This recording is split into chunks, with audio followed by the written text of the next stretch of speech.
Je pense que le jeune Yanis, c'était un enfant TDAH qui ne connaissait pas vraiment ce que c'était et qui ne savait pas où aller et qui s'est perdu dans beaucoup de chemins.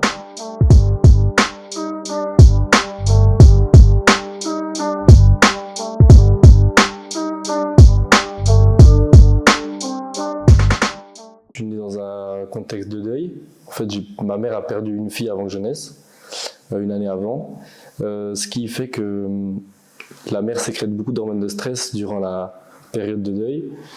Et l'enfant dans le ventre, par le placenta, assimile beaucoup d'hormones de stress, donc cortisol, qui influe sur les émotions de l'enfant plus tard, dû possiblement au TDAH.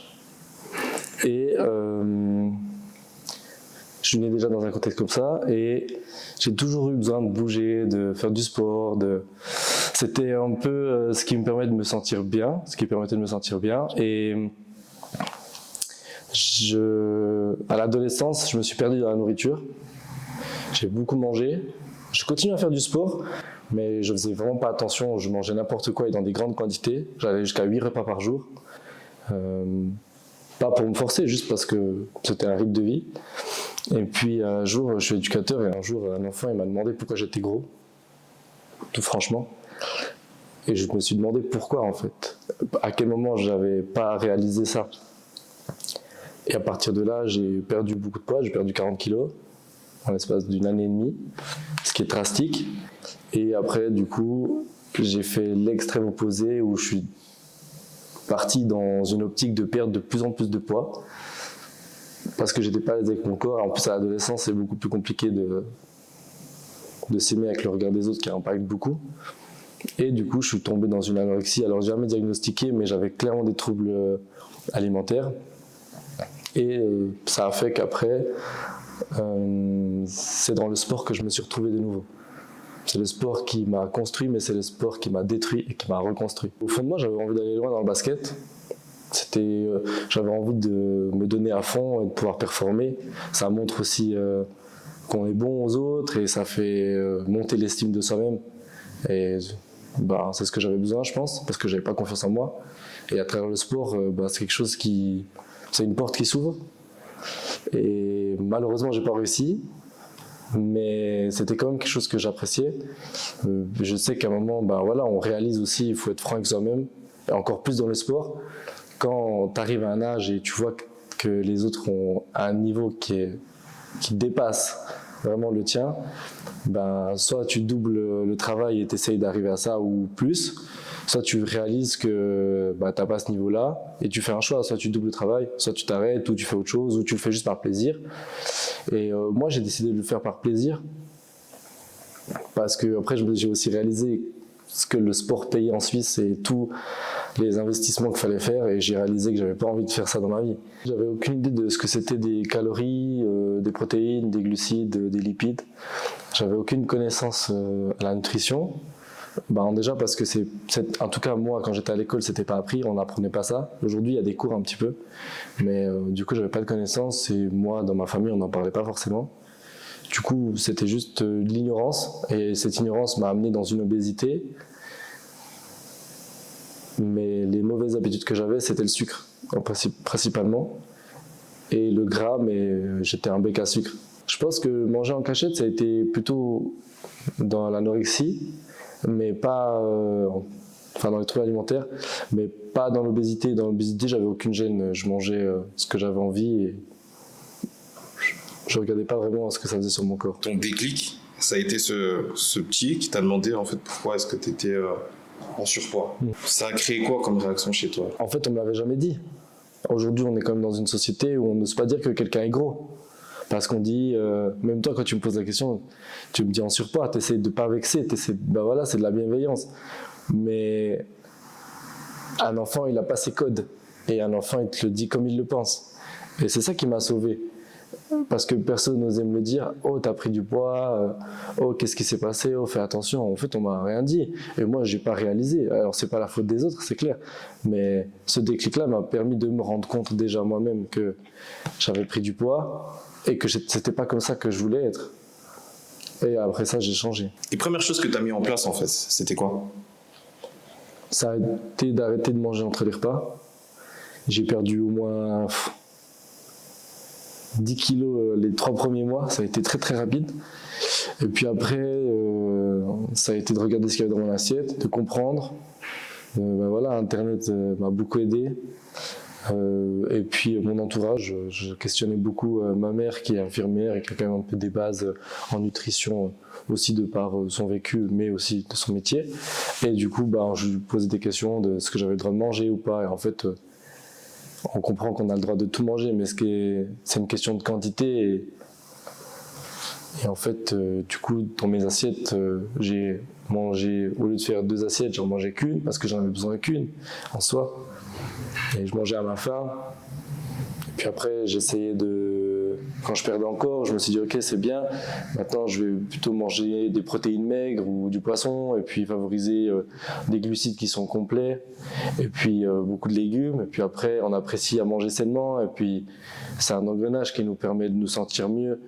Déjà, physiquement, j'étais moins fatigué, j'avais moins de pics de fatigue, ou ce genre de choses qui vient avec la malbouffe. C'est pas un secret. Et du coup, j'ai pris ce rythme de vie depuis maintenant une dizaine d'années. Mais t'as lié déjà le sport à ça ou bien pas? Oui, mais il n'était pas... Je faisais du sport pour m'amuser. Du coup, j'avais déjà... là, c'était même pas encore... J'imaginais jamais le basket dans un niveau, parce que j'avais déjà pas un corps pour ça. C'était juste pour le plaisir. Et en fait, je faisais juste du basket pour plaisir. Et puis c'est après que j'ai compris qu'on pouvait muscler son corps. Et là, je me suis inscrit à un fitness. Et là, du coup, j'ai allié la bonne nutrition avec le fitness. Quand tu étais jeune, justement, à l'adolescence, tu sais, on subit souvent de l'harcèlement. Souvent les personnes qui sont en surpoids ou qui ont une certaine différence physique, si je peux dire ça comme ça, tu vois, peuvent être harcelés, peuvent être amenés à être harcelés. Oui. Est-ce que toi, tu as subi des harcèlements dans ta jeunesse par rapport à ta morphologie ou pas? Harcèlement, je pense pas. Des commentaires, mais c'était jamais très régulier parce que j'ai cette chance d'avoir eu un bon entourage et des bons amis qui ont toujours su me dire les choses, mais pas parce on peut tout dire, mais il y a des manières et ils m'ont jamais blessé. Ils ont toujours su me vanner sur d'autres sujets, mais bon. Ça a permis aussi de faire une dégringolade et jamais m'en rendre compte. Quand tu décides de changer, c'était plus dans quel but? En tout premier, c'était l'apparence physique. J'avais des grosses cuisses et je voulais pouvoir mettre un pantalon et que ça m'aille bien. Et c'était bêtement ça. Et c'était pouvoir mettre un t-shirt sans que le t-shirt, je dois le tirer comme ça, tu sais, parce que ça fait des plis dans les bourrelets. Et tout simplement comme ça. Et c'était juste ça au début.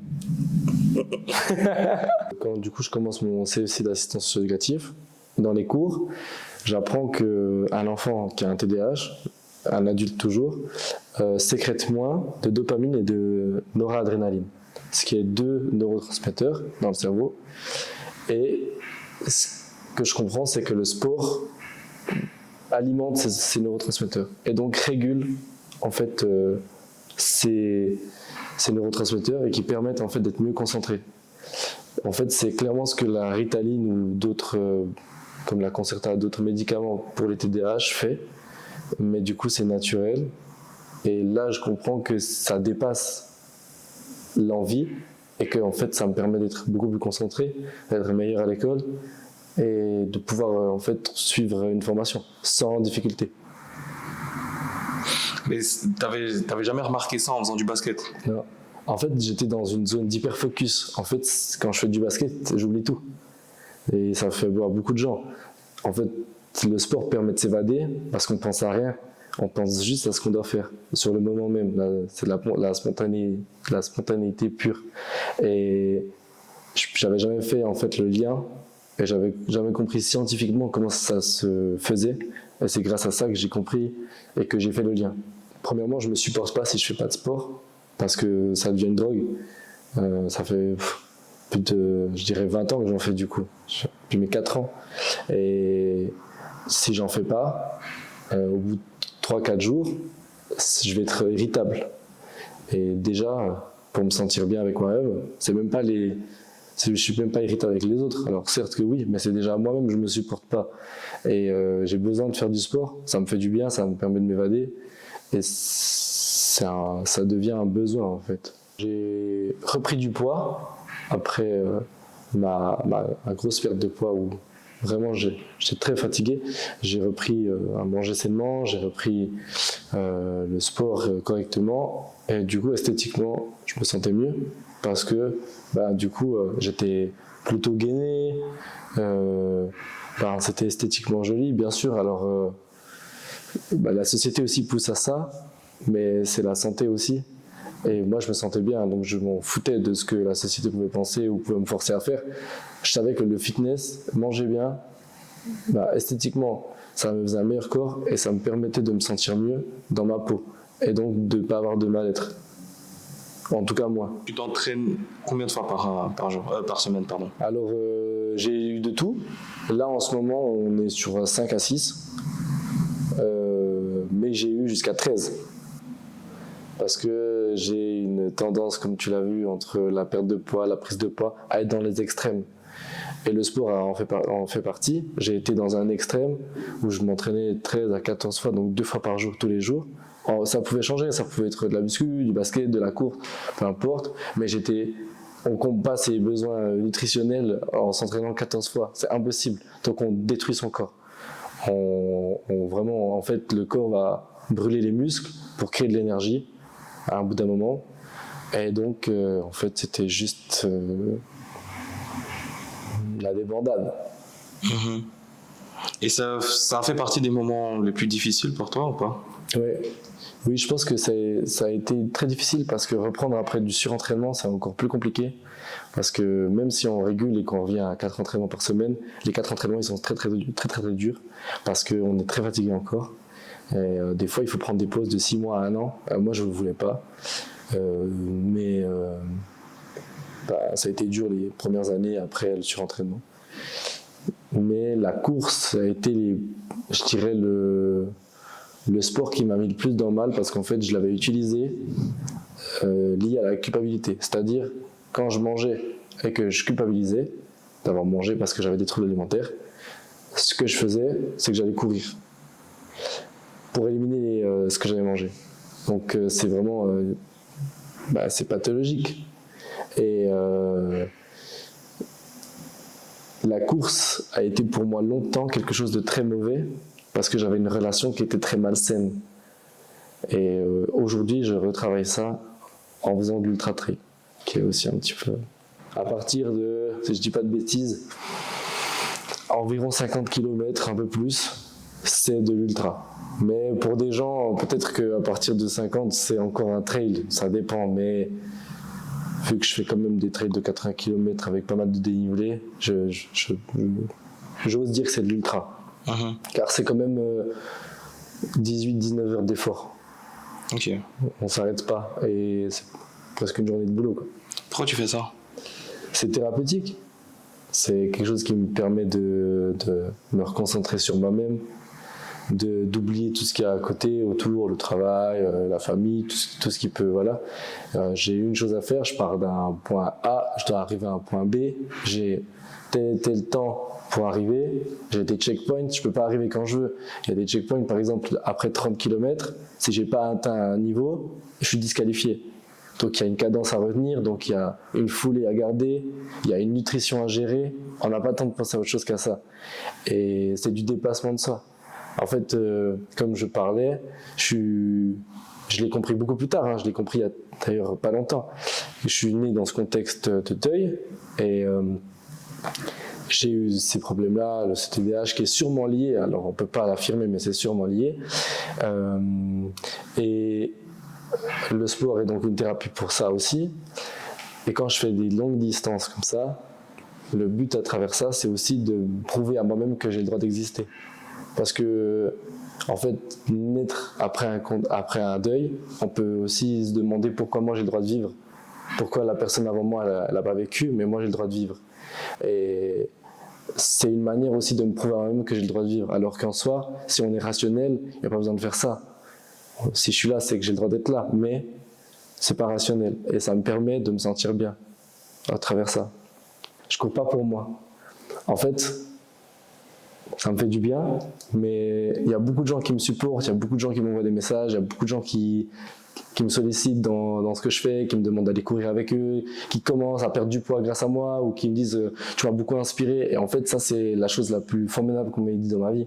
En fait, quand on comprend que tout le monde a un impact sur tout le monde, c'est là où on voit qu'il n'y a pas besoin de faire 100 000 j'aime ou d'impacter le monde ou d'être une star internationale pour aider les gens, en fait. En fait, on peut juste aider les gens qu'on aime. Et c'est le plus beau, en fait. Et moi, je me rappellerai toujours, quand j'ai fait la Swiss Canyon, c'était mon premier trail. Je faisais 83 km, j'avais 3500 mètres de dénivelé. Après 20 km, je voulais arrêter. C'était des conditions horribles, il pleuvait énormément, le terrain il était glissant, j'en pouvais plus. Et la personne avec qui je devais faire, elle s'est pas réveillée, donc je faisais mon trail tout seul, ce qui n'était pas prévu pour mon premier. Et il faut savoir que j'avais peur. J'ai appelé un ami après 20 km et je lui ai dit je vais arrêter. Il vient me chercher, je vais arrêter. Et il m'a dit je viens pas te chercher. Il m'a dit tu vas finir. Il m'a dit tu vas faire 40 km. Moi je viens, ça s'appelle la base de vie. Et en gros c'est à la moitié de la course. Tu as une grande tente, c'est un ravitaillement. Et en fait tu as un deuxième sac pour pouvoir te changer, pour pouvoir boire, manger quelque chose. Et en fait il m'a dit je t'attends là. Et j'avais plus le choix parce que j'avais envie de le rendre fier aussi. Il me faisait confiance dans le parcours et moi j'avais envie de le rendre fier. Je pensais pas à juste me dépasser là, je pensais à le rendre fier aussi. Et après il était là, on a un peu parlé de ça et puis je voulais toujours arrêter. Il m'a dit bah écoute, je viens au prochain ravitaillement, il est à 50 km. Et il m'a fait ça jusqu'à la fin de la course. Et en fait, cet ami là aujourd'hui il fait du triathlon et il m'a dit c'est grâce à toi. Et ça me met les frissons parce que moi j'ai rien fait. Mais en même temps, j'ai impacté. Je ne lui ai jamais demandé de commencer le triathlon, qui est un sport honorable, où on mélange 3 disciplines et on peut faire un Ironman après, qui est une des disciplines les plus dures du monde, dans lesquelles il va sûrement s'engager. En tout cas, tu as intérêt à le faire. Et c'est ça qui met les frissons, en fait, dans ce sport. C'est que quand on comprend qu'on se dépasse, c'est les autres qui se dépassent après. Par exemple, je vais te donner encore l'exemple d'autre chose. Il y a l'Irox qui est à la mode. À la base, moi, je ne voulais pas en faire. Ma copine a fait aussi une énorme perte de poids, rien à voir avec moi, elle a perdu son poids avant moi, mais elle a perdu à peu près 50 kilos. Et elle a dit, moi j'ai envie de faire un Irox. Puis je lui ai dit que c'était compliqué, que c'était dur, tout ça, et je lui ai demandé si elle était sûre. Elle m'a dit oui. J'ai dit ok, elle m'a dit mais j'aimerais faire en mix, j'aimerais faire avec toi. Je lui ai dit ok, on va faire, puis on va gagner. On va le faire ensemble. Et quand je parle de gagner, je ne parle pas de gagner envers les autres. Je parle de gagner envers elle-même. Parce que se donner un challenge qui est compliqué, avec une grande distance, c'est 8 km, avec je ne sais pas combien de postes, mais je ne connais pas par cœur, mais en tout cas 8, vu qu'il y a 8 kills. C'est en général un poste, un kill, un poste, un kill, si je ne me trompe pas. Et ça demande d'être fort au niveau de la force, de la musculation, mais d'être assez compétent en course pour pouvoir enchaîner. Et l'enchaînement crée une grosse fatigue. Donc c'est un gros challenge, mais elle n'aurait peut-être pas demandé si moi je faisais pas de sport et que je restais dans mon canapé et qu'elle ne se serait pas dépassée de cette manière, et ça rend fier quand même. J'ai envie de te demander, comment est-ce que tu as développé ce mindset ? Est-ce que c'est ton entourage ? Justement, tu nous as raconté un épisode où justement il y a ton ami qui t'empêche d'abandonner, ou est-ce que tu te l'es forgé toi-même ? Moi, je dis toujours, on est rien tout seul, et c'est profond. Je pense que on serait pas heureux. Hein. On a prouvé en plus, c'est des bébés qui ont été isolés en Roumanie, ça s'appelle l'hospitalisme. Ils ont été isolés, ils ont été juste nourris, et c'est tout. Les bébés faisaient de l'autostimulation, ils se touchaient, ils cherchaient du contact envers eux-mêmes, du coup, vu que personne ne touchait, et ils meurent. C'est des enfants qui finissent par mourir à cause de l'isolement, pas à cause de la faim, mais à cause de l'isolement. Et ça prouve que seul, en fait, on se détruit. Et donc je pense, pour répondre à ta question, c'est grâce aux gens que j'ai développé ce mindset. Alors c'est sûr que si on ne le veut pas, on ne le fait pas. Donc il y a une part aussi individuelle. Mais c'est à travers les autres que je me suis construit ça. Les gens respectent beaucoup la discipline. Du coup, moi j'ai fait une école après d'éducateur de l'enfance. Et c'était compliqué de jongler entre l'école, le travail, parce que c'est une formation duale, et le sport. Et je voulais pas abandonner le sport.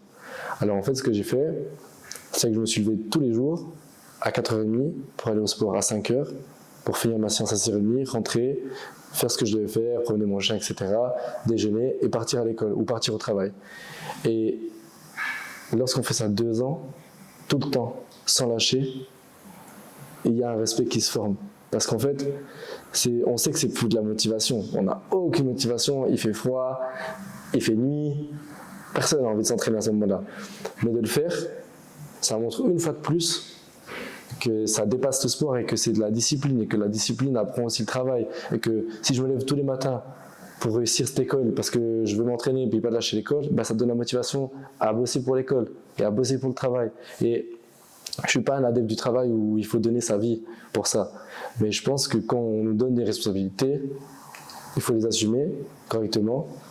Et c'est là où, pour moi, les gens ont aussi gagné mon respect, où ils se disent, il dit ce qu'il fait.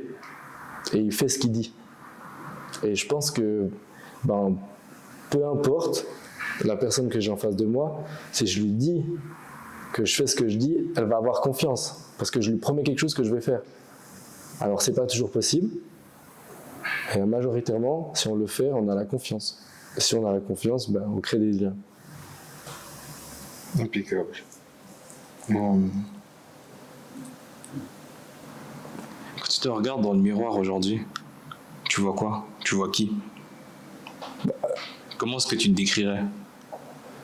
Je crois que je suis un gars assez simple, qui aime faire des choses assez simples pour lui-même. Et j'aime voir les gens que j'aime faire le sport que j'aime. C'est assez centré sur moi en soi. Puis j'essaye de faire un métier qui pense aux autres. Je pense que l'éducation, c'est la clé de beaucoup de choses. Ça, c'est quelque chose c'est une valeur. Et quand je me regarde, je suis fier. Je me dis que j'ai fait un bon bout de chemin et que je suis content de ce que je suis et que je regrette aucun entraînement. Que les gens me demandent des fois, mais tu t'entraînes tous les jours, mais tu veux pas un peu te laisser aller, t'as beaucoup de contrôle sur toi. J'ai dit ouais, c'est vrai, mais c'est 1 heure dans ma journée. En soi, c'est pas tant que ça si on y pense.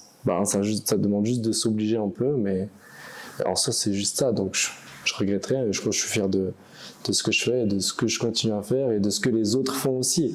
Je suis très fier de ce que les autres font et quand quelqu'un vient et qui me partage son objectif, moi je suis trop fier pour lui. C'est une des meilleures sensations parce que ça veut dire que il a fait son bout de chemin aussi. Donc je le comprends d'un côté. Alors, ça me fait du bien. Et si tu voyais le jeune Yanis, tu as dit que ça fait à peu près 10 ans que tu étais autant assidu. Tu prends le jeune Yanis d'il y a 10 ans, qui est au tout début, qui se demande pourquoi il est en surpoids, etc., qui se pose pas mal de questions. Tu lui dirais quoi? Fais confiance au processus. Souvent, les gens, ils ont peur quand on leur quand on leur dit de faire un plan, ils n'ont pas confiance. Ils pensent qu'ils vont pas y arriver, ils se sous-estiment, ils pensent que c'est pas à portée de main, ils se mettent des grosses barrières dans la tête, et c'est comme des prisons. Et une fois que tu t'emprisonnes, c'est difficile d'en sortir. Et je pense que je lui dirais de faire confiance. Et justement, un ami qui s'appelle Kimi Thomas, qui était un joueur en Liga, m'a aidé à perdre du poids parce qu'il revenait d'une grosse perte de poids. Et il m'a aidé. Et il m'a toujours dit, fais confiance au processus. Toujours. Il m'a dit des fois, ton poids, il va stagner. Tu vas t'entraîner, tu vas manger bien, mais ton poids, il va pas descendre. C'était quand j'étais encore équilibré. Et cette phrase, elle est restée en moi. Parce que je me suis toujours dit, des fois, ça marche pas tout de suite. Ça vient pas comme on veut. Mais si on continue à faire ce qu'on aime et à faire comme il faut, ça vient un jour. C'est obligé. Alors, je parle pas de grands résultats sportifs, de devenir super pro, parce qu'il y a aussi une réalité qui fait que si à 30 ans, t'as pas encore été dans un club pro, tes chances sont infimes de faire une grosse carrière professionnelle parce qu'il te reste déjà que 9 ans, on va dire, et en 9 ans, tu as le temps de faire peu de choses, mais c'est de nouveau des limites.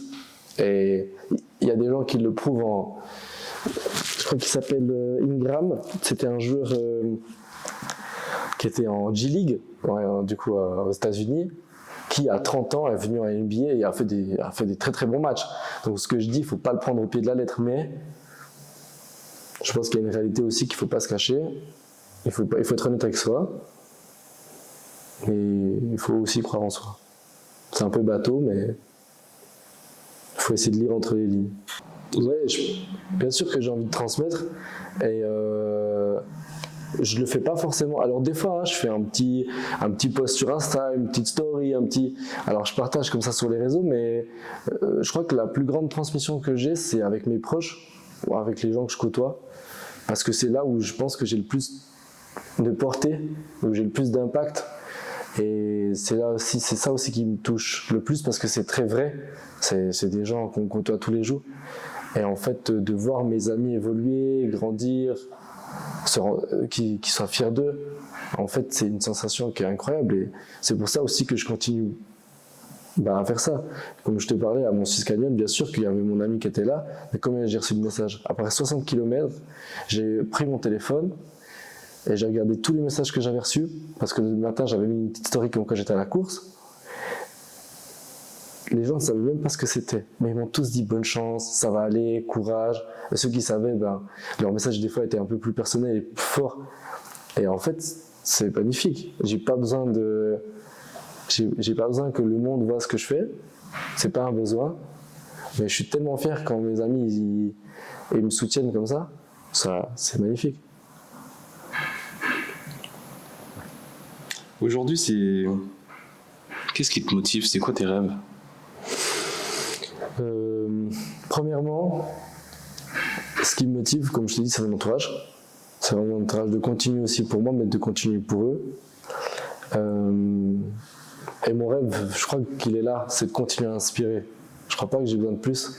Je crois que ça me fait du bien. Et je me sens vivant, de continuer à faire ce que je fais bien. Ça me suffit. Je te demandais de compléter cette phrase. À force d'y croire, À force d'y croire, je continuerai à transmettre. D'une manière ou d'une autre, mais je le ferai.